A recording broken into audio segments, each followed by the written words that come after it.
Okay, seriously? Whoever idea was to put this medal at so far at the end of the level that's so ridiculously difficult to get. Oh, hey guys, it's me, Meteor. And if you guys haven't figured it out already, I got a new game, Kirby's Mass Attack.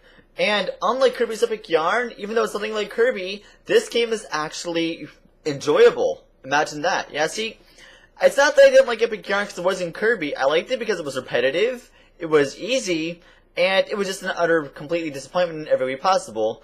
I just don't think they strung it together very well. Yeah, that's pretty much all I could really go out of that. But, really, I mean, seriously, this game here is actually a lot better. It feels not so much like Kirby as it does a 2D Pikmin, and some of the challenges in this game are ridiculously difficult. Seriously, I don't know. I don't think I have enough patience for even some of these challenges, like getting the gold star on every single level. Yeah, no thanks. I'd rather not waste hours of my life playing. I don't have the time for that anymore. Kind of like how I refused to play Mirror Mode and Donkey Kong Country Returns. I would have had hard enough time getting all the Kong letters and beating all the worlds and all the secret levels. There's no anyway, completely off topic. This game isn't as hard as Donkey Kong Country Returns, but it sure is difficult in its own right. And I think if you guys haven't played it yet and you guys are a fan of Kirby, you should really give this game a shot. Because this game is really fun. You guys don't even know. Anyway, enjoy the battle. Alright, here we go. A battle with Darkams56, I think the number is. Anyway, I lead off with my Unagi here, which I haven't used for such a long time. And he says in Haxorus, it's a battle of the dragons, the evil dragons. Luckily, I carry Intimidate, and Nimble Breaker does not affect that, so take that.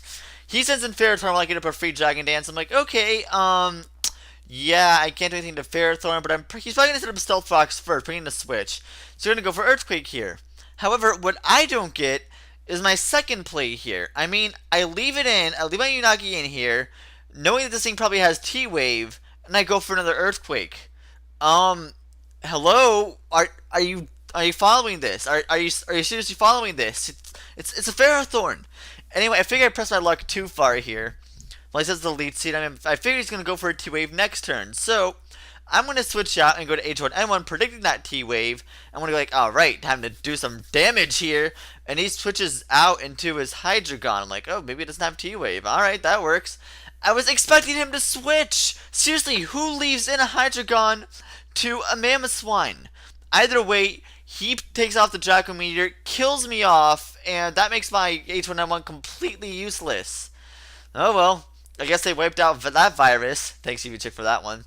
Anyway, I sent in Liger Zero here while he sends in Reuniclus, and I'm going to set up my Swords Dance. And I'm going to be reuniting with some of your old friends real quick. Anyway, I'm going to use Iron Head here and take it down to over halves and flinch it. So I'm like, yeah, Liger Zero is tearing it up, ready to ram. Because that's what it is. Well, actually, it's more a goat, not a ram, but you get what I'm saying. No. Anyway, he says in Hydreigon here, and I'm like, okay, I'm going to go for Sacred Sword, and it's not Scarfed, so I outspeed it. I'm not sure why, honestly, we would send that in against, maybe you don't have a counter for Liger Zero, maybe? I don't know what you're thinking there.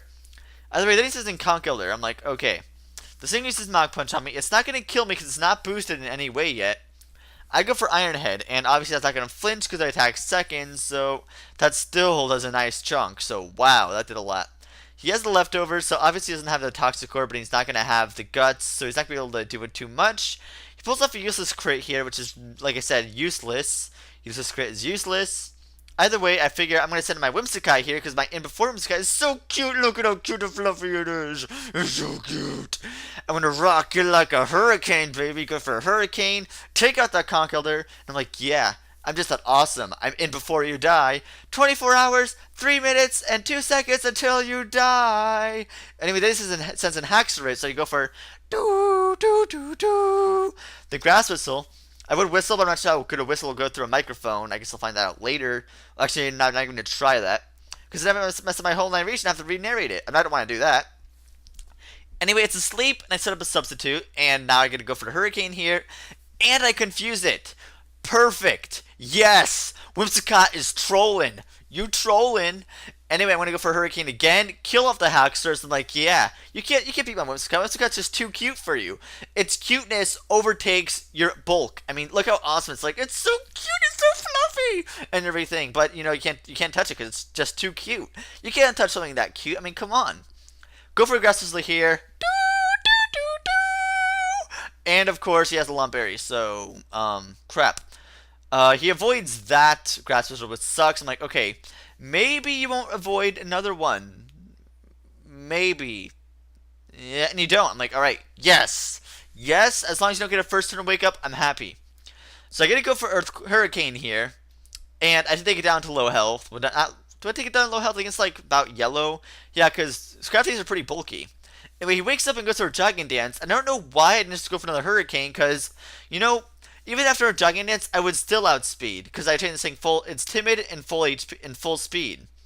But for some reason, I decided to go for a priority move, try to put it to sleep, and that kills me off. So, aw, poor Whimsicott. Whimsicott just wanted to be loved. Just wanted to be a loved little ball of fluff. And then he sends in his Unagi. I sent in my Unagi. What am I saying? He does. And intimidated to eliminate its Moxie boost, which I don't want to take advantage. It uses Ice Punch. I'm like, alright.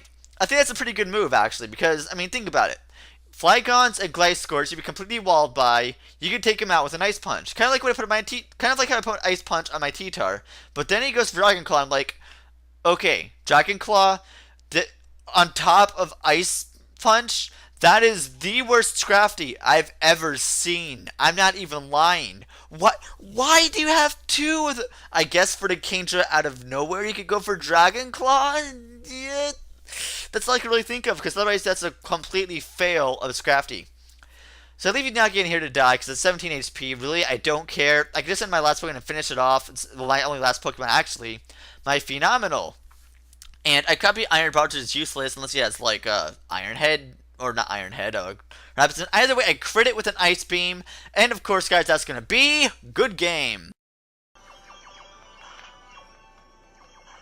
So wait, somehow losing the key, or, so wait, somehow, even though I had the key in my hand, getting big with one of those lollipops somehow made me lose the key, even though I didn't break the chip. Great. Time to start this level over again.